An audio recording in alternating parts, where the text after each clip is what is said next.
Hello guys, welcome back to day 6 of my daily posting. ಇವತ್ತು ಲಘು ಇದ್ದು ಆಮೇಲೆ ರೆಡಿಯಾಗಿ ಕಾಲೇಜ್ ಕಡೆ ಹೋದೆ.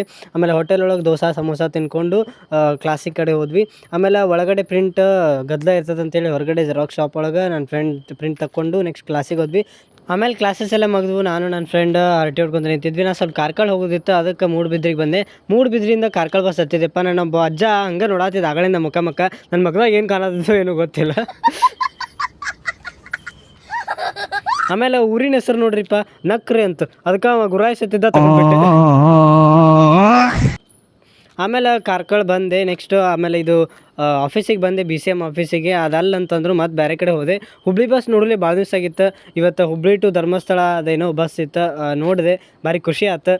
ಹೆಂಗೋ ಒಟ್ಟು BCM ಆಫೀಸ್ ರೀಚ್ ಅದೆ. ಆಮೇಲೆ ಹೆಂಗಂತೂ ಇಂತೂ ಒಟ್ಟು SSP ಹಿಡಿದು ನನ್ನ ಮೊಬೈಲ್ ನಂಬರ್ ಅಪ್ಡೇಟ್ ಮಾಡಿಸಿದೆ ಮರಯ್ಯ. ದೊಡ್ಡ ತಲೆಬೇನಾಗಿತ್ತು ಅದೊಂದು. ಇವ್ರು ಅದಾರ ನೋಡ್ರಿ ಅಂಕಲ್. ಬಸ್ ಸ್ಟ್ಯಾಂಡ್ ಎಲ್ಲೈತೆ ಅಂತ ಕೇಳೀನಿ, ಹತ್ತಿಸ್ಕೊಂತ ಬಂದ್ರೆ ಅವ್ರಿಗೆ ಕಾರ್ಕಳ ಹೋಗೋ ಬಸ್ ಎಲ್ಲಿ ನಿಲ್ತಾವ್ರಿ, ಬಸ್ ಸ್ಟ್ಯಾಂಡ್ ಎಲ್ಲೈತೆ ಅಂತ ಕೇಳಿದೆ. ಅವ್ರು ಬಾ ಹತ್ತು ಆಟೋ ಹತ್ತು ಕರ್ಕೊಂಡು ಹೋಗ್ತೀನಿ ಬಾ ಅಂತಂದ. ನಾನು ಹತ್ತಿದೆಪ್ಪ, ಏನೋ ಹೆಲ್ಪಿಂಗ್ ನೇಚರ್ ಐತಿ ಅಂಕಲಿಗೆ ಅಂತಂತೇಳಿ.